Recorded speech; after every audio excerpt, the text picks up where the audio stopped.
Welcome to Digital Connections, where we bring in expert advice to connect you with the services and resources to build a successful business and ultimately to create the life of your dreams. This show is for entrepreneurs, business owners, and anyone interested in running a side hustle to their current 9 to 5. One episode at a time, we help you build a successful business through amazing digital connections. I'm your host, Nancy Johnson, a business owner and digital marketer. On my way here, I have found amazing resources that have helped me grow my business, and they can help your business thrive too. Everyone needs a friend in digital marketing because digital marketing is about connecting people. So, my friends, today we are talking about the multitude of benefits in mentorship and in becoming a mentor. So, when your company includes mentoring as part of their culture, the statistics show that your employees are far more likely to invest in their own personal and professional growth. Additionally, you enhance the leadership and coaching skills on your management team. You improve staff morale, performance, and motivation. And amazingly, it's also an indicator of how likely a company is to engage and retain staff. There is an old saying that those that can't do teach. I would say that this is one of those major falsehoods in life. It has certainly become evident to me that when you teach something, you become really good at it. It gives you unexpected confidence to do what you're teaching. In fact, that is exactly the kind of benefit that individuals get from mentoring. And as most of our listeners know, part of the purpose of this show is to find opportunities for our listeners to experience the kind of growth that we talk about on the show. To that end, today I have invited two guests to tell us about one such opportunity called Global Mentorship Initiative, or GMI. So, GMI is a nonprofit organization that helps provide guidance and business skills to underserved college students through online mentorship. GMI was created from the Rockefeller Foundation's Digital Jobs Initiative. It helps prepare students for their first career job using a training model that makes it easy to be a great mentor without a significant time commitment. So GMI partners with universities in 22 locations around the world. Their mentorship program includes 14 structured 1-hour online sessions designed to provide real value to students as they prepare for their job search. And my guests today are both GMI executive leaders. First, we have Chad Fuller, who is the Chief Operating Officer leading the mentorship programs, mentor student recruitment, and partner relationships. And we're also joined by John Browning, who is the CEO, board chair, and co-creator of GMI. I will also mention that John and I go way back to Microsoft some many years ago. So John and Chad, welcome. It is great to have you on the show. Thanks, Nancy. It's great to see you again. Yeah. And Great to be Chad, here. Thanks, welcome. Nancy. Yeah. So, John, let's start with your journey at Microsoft. I know that during our time there together, you were passionate about helping underserved communities. In fact, that's how you and I originally got to work directly with each other because we both volunteered for a responsible sourcing initiative, which actually helped to develop community technology centers around the world. So, how did your time at Microsoft actually help inspire your work, or did it help inspire your work at Global Mentorship Initiative?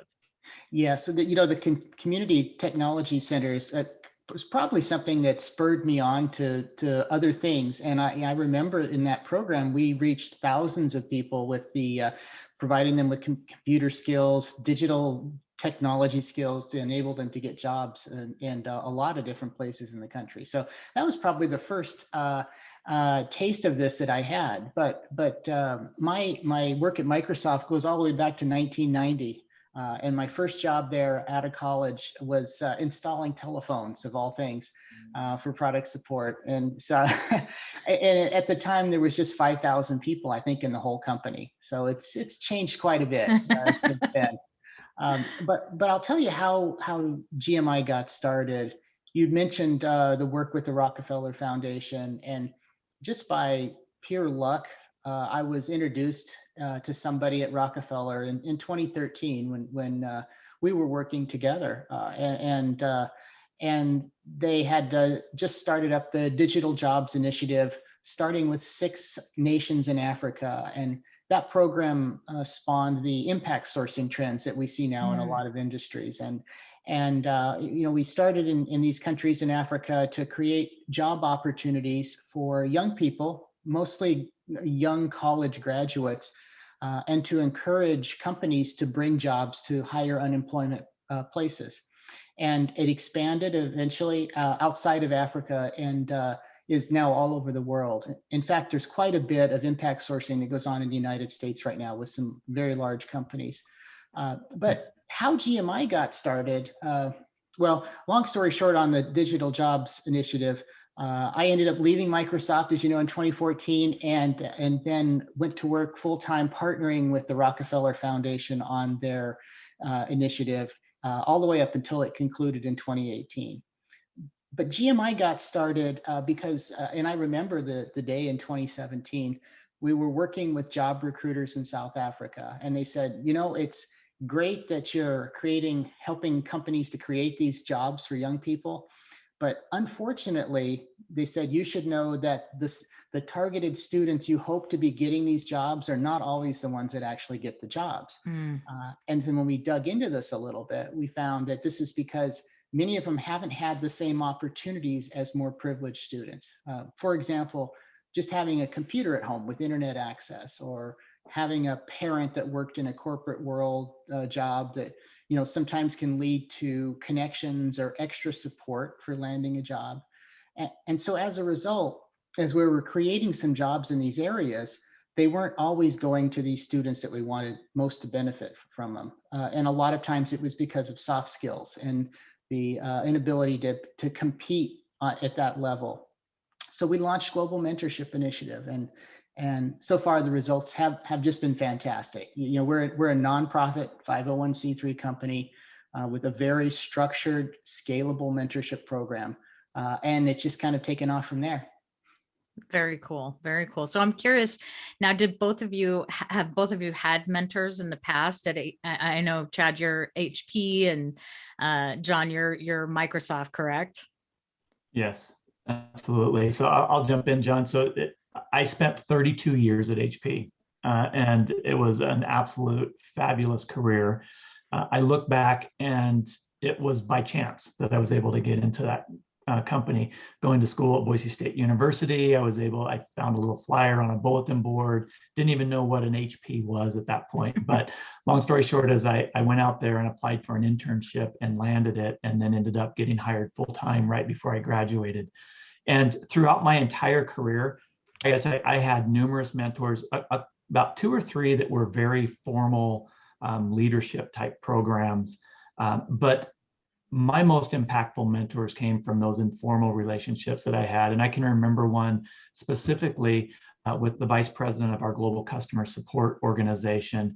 And just the things that I remember about her, she was just so genuinely interested in helping me develop my management skills and help launching my career. And it never came off as, oh my gosh, she has to do this because it's a checkbox on her own to-do list for management development. And one of the, she gave me all kinds of advice, but I'll never forget, it was with my very first management position there, I was having trouble making decisions.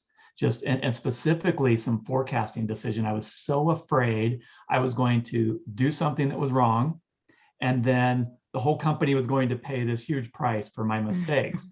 And so she recognized right out of the chute that I was having trouble with that. And she gave me a piece of advice that sticks with me today. She said, Chad, the vast majority of everyone out there that you're working with, they're just looking for a confident decision that they can get behind.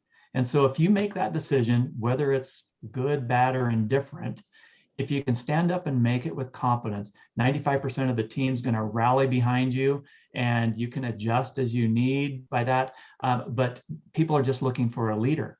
And that has stuck with me today. It really has. And as part of what we do in global mentorship is we're preparing these kids for their future career. And they have to be confident in what they're doing. And they have to be confident in their ability to do it. And they have to be confident to be competitive. And so as we go through this mentorship program with them, we really spend a lot of time on that one principle. And I share that experience with all of the students that I mentor. That is awesome. I was actually going to be one of my next questions because I'm interested in how mentorship actually impacts the students in the program. Oh, absolutely. John, feel free to jump in here as well, but let me start with that one. As I mentioned, we're not necessarily teaching these students, the hard skills that they need to do their job. We're Mhm. teaching them how to be successful in any career field that they choose. And so part of it is preparing for that first job, and there's some great life skills that we'll teach them on that. But if you really kind of take a step back, what we're doing is saying, this is just the tip of the iceberg. It's just launching your career. And all of these things that we're going to be teaching you really are going, if you can embrace them and work hard and try and learn from some of the things that we've gone through as mentors or as business professionals through our mentorship, you'll be able to achieve your career dreams as well.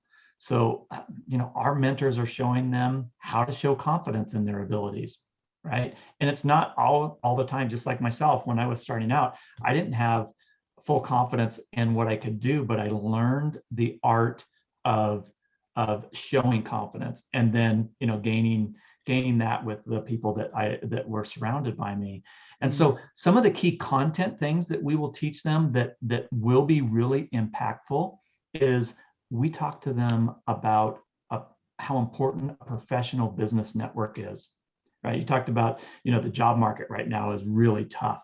And, a lot of times it's not exactly what you know, but it's who you know. I actually believe it's both of those, but it's who you know that will ultimately open a door that will lead to an opportunity for you. And then it's what you know that will give you, your success in those areas. Creating a career plan. It's so important to do that. Without a roadmap of where you want to go, how are you going to get there? I mean, today all of us are so dependent on Siri and Google Maps and all of those things. We just plug in something. Well, so you don't really have that with where you want to go with your career. So we teach them, and we have a method that we use called SMART goals, how to create a career plan, where you want to be when you graduate, where do you want to be 6 months down the road, 1 year down the road, 5 years down the road. And they put milestones in place so they can track their progress. And I always say, you got to celebrate successes. So even if it's a small success, celebrate it. And that's part of that step on your career plan. Ultimately, you'll be able to get to where you want to go. And lots of other, we talk about building resumes and how to get noticed. We give interview training to be very confident in your interviews, but also to be able to identify just exactly what that interviewer is asking you and know ahead of time the answer that you're going to give them. Not necessarily word for word, I'm going to, recite this and talk about it, but knowing what's behind that question, so you fully answer it. You give what that interviewer is wanting to hear. And so we teach them a method called STAR on how to exactly do that. And so there are tons of different things in our content that we have, but those are some really key things that I think if students will embrace them and learn, through our own experiences and through the exercises and tools that we give them through this mentorship program, they're things that will stay with them for their entire life and it'll be very impactful. That is great. I love that. Just love that.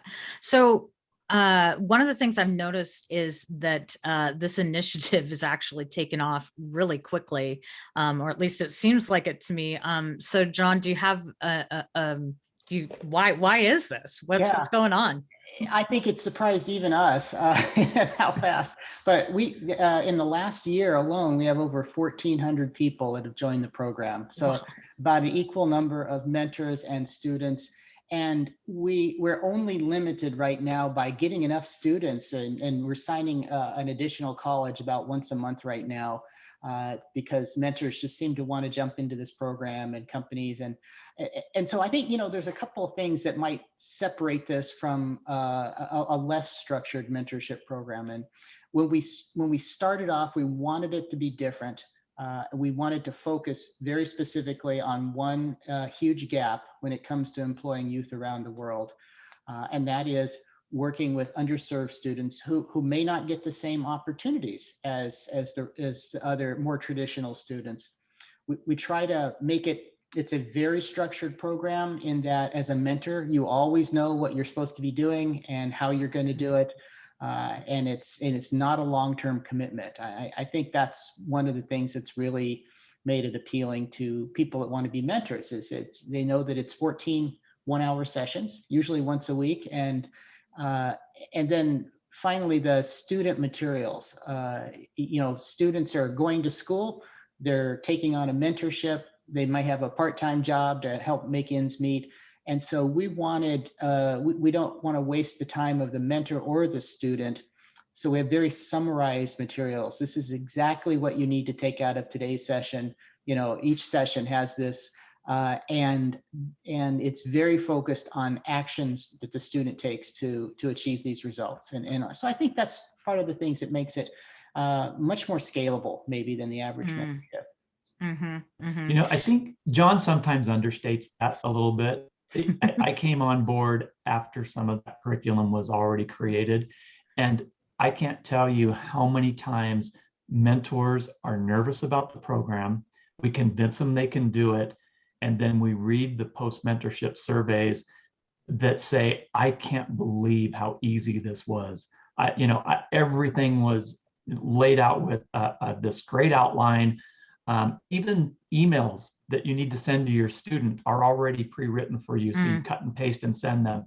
And so, hats off to John for having, thinking through that, because that's an operational piece that if it's difficult to be a mentor, we're not going to be able to get repeat mentors and they're not going to refer their friends. And right now, as John said, we're getting mentors every single day because they've heard how easy our program is.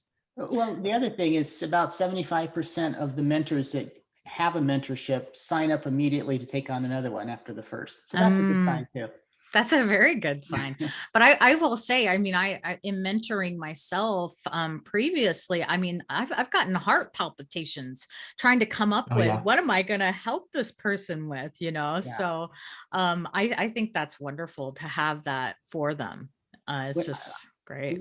I have to admit, when I was a mentor a couple of times at Microsoft, I was a terrible mentor. And one of the reasons is because I didn't have a structure. I didn't know what I was supposed to focus on. And so we make it very clear what the mentor is supposed to do. And so they guide their student more than anything. And then most importantly, share their real world experiences. Students want to know the worst job interview you've ever had and what it's like to go through three reorganizations in a year, like we do at Microsoft sometimes. And all those things just add perspective for a student. Well, I imagine that networking is part of this as well, right? It probably teaches your students how to network because they are networking in essence with their mentor, and their mentor is helping to build their network as well, having this mentee, I would imagine.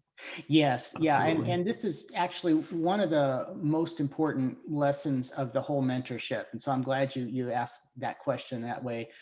It's about creating a network, not just for your immediate job prospects, but this network is going to bring you job prospects 5 and 10 years down the road that you don't even know about yet.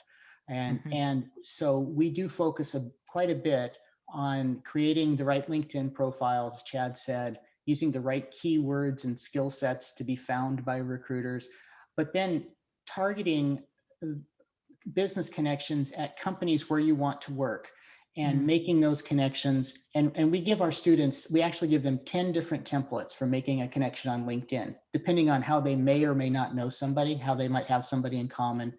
And because when you add a personal note to your connection, you're much more likely to have that accepted. And so I think, and Chad, please jump in there, but I think that the networking and for a long-term career is one of the most important things students learn. Absolutely. We've got tons of statistics about what works and what doesn't work and stuff. And one of them I'll throw out here. So we're talking about professional networks. When we When we talk about LinkedIn with our students, LinkedIn is our platform of choice because 94% of job recruiters, that statistics out there on data collected, will use LinkedIn to not only find candidates, but review job candidates before they will ever make a job offer or ever make an offer to interview them. So they're looking at their LinkedIn profile. And what we teach them is that's great. You need to have something that's attractive there. But if we can build that to the next level with them, where, as an example, if you're an accounting student and you're looking for specific types of jobs, go out and take a look at job recs that are out there posted and see the types of keywords that exist in those job requisitions. Pull those out and make sure that you are, literally littering them across your profile. So all of your skills, all of your experiences, your education, find areas where you can put those keywords that are in there. And if you do that, and we have proof because we created a fictitious LinkedIn profile to prove to our students it works, you will get offers from job recruiters and hiring managers almost on a weekly basis asking if you're interested in opportunities from their company. And so it's so important, to not only be out there actively searching yourself, but let your tools do some of the work for you. Well, and I think you guys just accidentally gave great digital marketing tips too, because that's what we suggest when we talk about, LinkedIn as a tool for improving your search engine optimization. And it's basically a free way to get your name out there, to get, those things that you want to be associated with who you are. It's such a great tool for that. So thank you for the additional digital marketing tips. Well, along those lines then, so Chad, what do you think the most important lessons are that you want students to walk away with from the program? Oh man, so many of them, and I think we've kind of hit the professional networking piece quite a bit. That's so important. But I got to tell you, if there was one single thing that I would tell students, and I do this with my own mentorships, is just carry yourself with confidence. And sometimes that means setting yourself out there a little bit, even if they're in areas where you don't 100% know the content or feel like you can make those decisions. It's just put something out there and go in that direction. Another tip that this great mentor of mine had was launch and steer. Right? Don't sit there and wait forever to get going on something, because if you do, thinking that you're going to get that little bit of data that's going to help you with the decision, you'll never go. So launch and steer. And I love that. I love that visual, because that's exactly what you're doing, is you're getting started. And if you need to go left a little bit, you can. If you need to stop for a little bit, you can. But it's really just getting started. That's probably one of those key things that I want to tell my students. Yeah, and I would just add as well, we try to help students be prepared. So be prepared for a job interview, anticipate the questions, and because when you're prepared, that leads to self-confidence, and then you project yourself in a better way. At the same time, we want them to be focused on self-awareness, understanding the soft skills that they're not so good at yet, but that they're going to need in the workplace, and then work on developing them. So because all of this leads, and here's the key point, if you're looking for a job, or when it comes to being an entrepreneur or having a business, and I've done quite a bit of consulting work as well, and when you're a consultant, you're one of a lot of consultants. And the key is, how do you differentiate yourself? And so when we're talking to our students and they're going into a job interview, it's how are they different from the 30 other people that applied for that job and the 5 others that are being interviewed, because that makes all the difference in the world. Yeah, and being able to think about that beforehand is so vital. I completely agree. So I know a lot of people listening to our show, they know what the realities are of the current job market, because In fact, many of them opted and had the resources to start their own business because they were impacted simply by that fact, right? So as we were talking about earlier, it is tough for anyone looking for employment right now. So do you guys have some tips that you have for your students that are going through the program that help them with their job search specifically?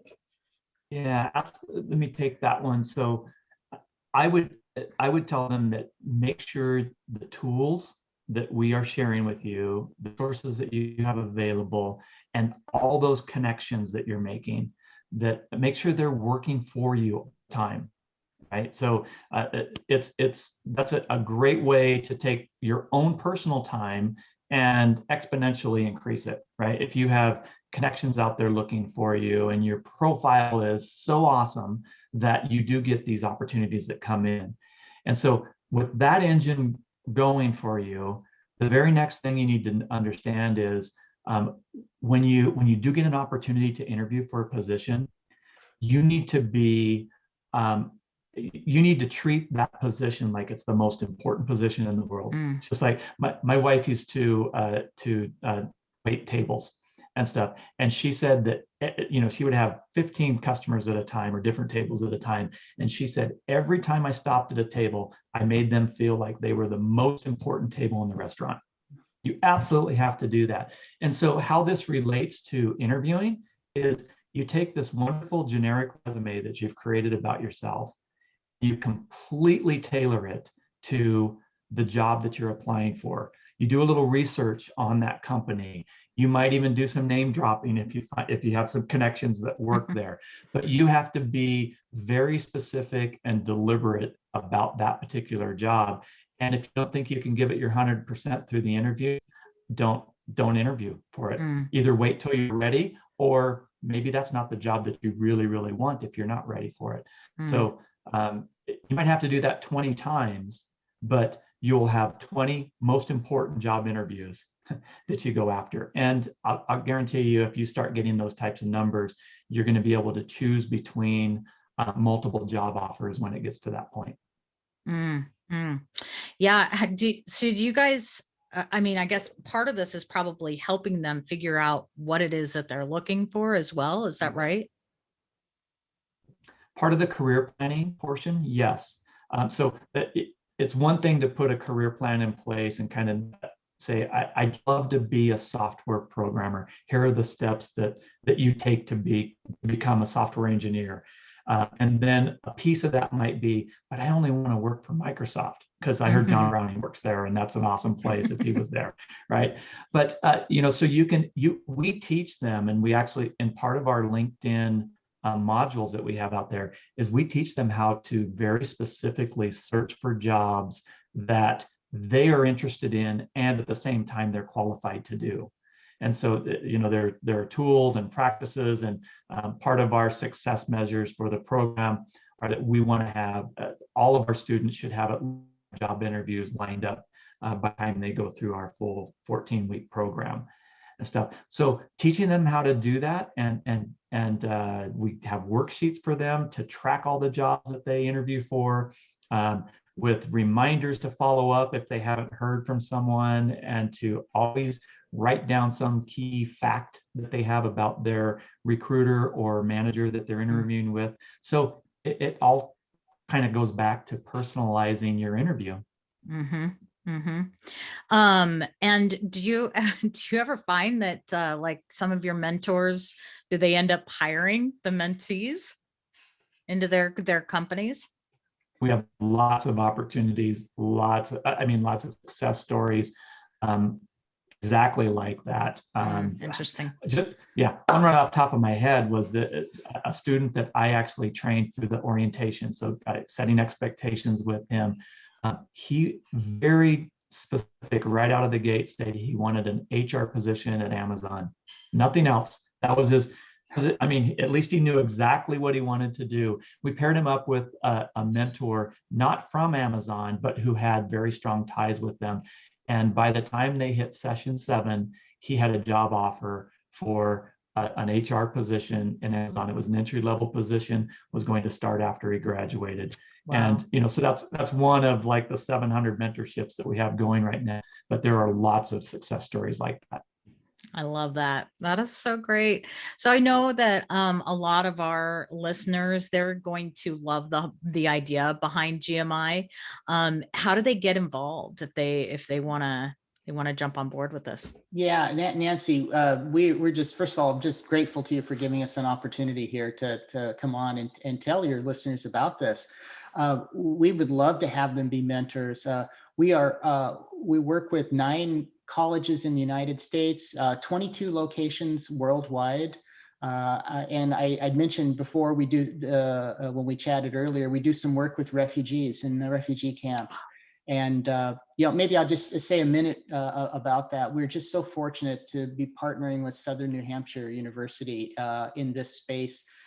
They ask us to provide mentorship to their students who are refugees that actually live in 8 refugee camps in Wow. Kenya, Malawi, Rwanda, and Lebanon, and South Africa.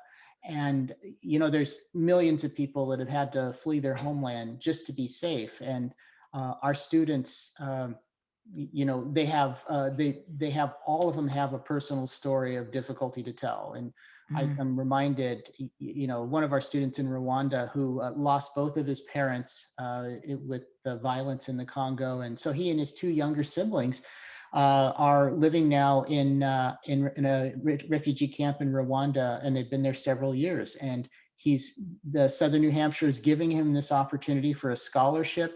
They give him a laptop and an opportunity to make a better life for themselves. And so it's just a great program from SNHU, and we're glad to be part of it. We've got about 150 refugee students in the program now, and that grows to about 500 by the end of this year. And there are opportunities for them. I mean, obviously, it's a very different job market than what we see on average. Yeah. But we do we give them the same training and guidance and mentors, and it's just been wonderful. So as I said, we'd love to have anybody listening be a mentor for a student in the United States or in Jamaica and Senegal, Sri Lanka, around the world, in Africa. We hope to have another 800 to 1,000 mentorships to match this year, the rest of the year.